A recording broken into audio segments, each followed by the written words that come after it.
روایات میں آیا ہے کہ 3 گروہوں کی وجہ سے دعا قبول ہوتی ہے. یہ 3 گروہ پیش کر دوں اور پھر مسائل.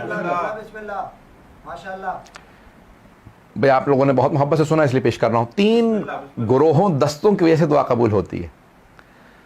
روایت کے الفاظ ہیں کہ اللہ سبحانہ و تعالیٰ کہتا ہے کہ جب میں لوگوں کے گناہوں کو دیکھتا ہوں نا تو دل کرتا ہے میں عذاب بھیج دوں. میں اپنے انداز سے پیش کر رہا ہوں.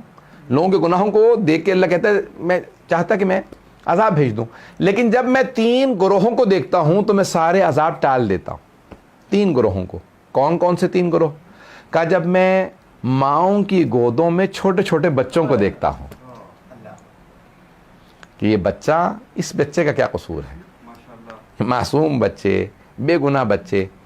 کہا جب میں چھوٹے چھوٹے بچوں کو ماؤں کی گود میں دیکھتا ہوں. اب کیا کہتے ہیں علماء, جب دعا مانگنے بیٹھو اگر گھر میں چھوٹا بچہ ہے تو گود میں لے لو, اور اگر بچے تھوڑا تھوڑا بولنا سیکھ چکے ہوں تو کہو بیٹا میں دعا مانگوں گا تم آمین کہہ دینا.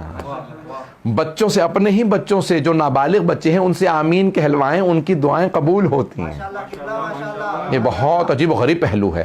میں جب سوچتا ہوں یقین مانیے انسان کی تقویت ہوتی ہے. نابالغ بچے سے کہو آمین کہہ دے, اس غیر بالغ بچے کی ایک آمین دعا قبول کروا دیتی ہے.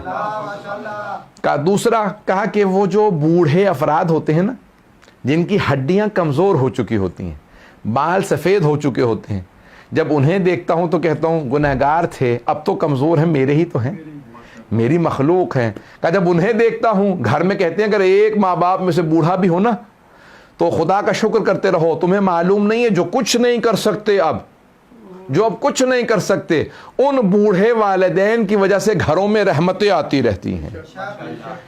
ان کی وجہ سے رحمتیں آتی رہتی ہیں. ان کے گھر میں بوڑھے آدمی ہیں.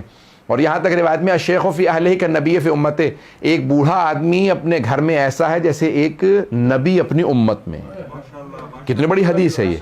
من لا یحضر الفقیہ میں شیخ صدوق نے لکھی ہے الشیخ فی اہلہ کالنبی فی امتہ, ایک بوڑھا آدمی اپنے اہل خانہ میں ایسا ہے جیسا ایک نبی اپنی امت میں. بس میں نے تمام کیا. اور تیسرا دستہ کون ہے؟ کیا 3 دستے جن کی وجہ سے میں دعائیں قبول کرتا ہوں. چھوٹے بچے, بوڑھے افراد, اور کہا زمین پہ بیٹھے ہوئے ہاتھ پھیلائے ہوئے میرے بندے جو دعائیں مانگ رہے ہوتے ہیں. یہ ارے میری زمین پہ بیٹھے ہاتھ پھیلا کے دعائیں مانگ رہے ہیں. کہا جب میرے بندے میرے سامنے مانگتے ہیں نا تو میں کہتا ہوں ارے انہوں نے مجھ سے مانگا ہے. اللہ اکبر. آپ نے غور کیا, آپ کسی سخی کے پاس چلے جائیں نا تو کہتا ہے کیونکہ آپ آ گئے ہیں تو منع نہیں کروں گا. ایسا ہے یا نہیں ہے؟ سخی کے پاس بھی چلے جائیں, کہتے ہیں اب آپ آ گئے ہیں منع نہیں کروں گا.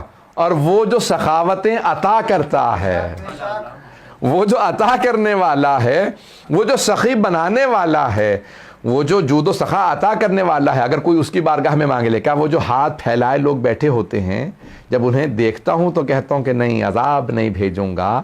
یہ مانگنے والے بھی تو بیٹھے ہیں,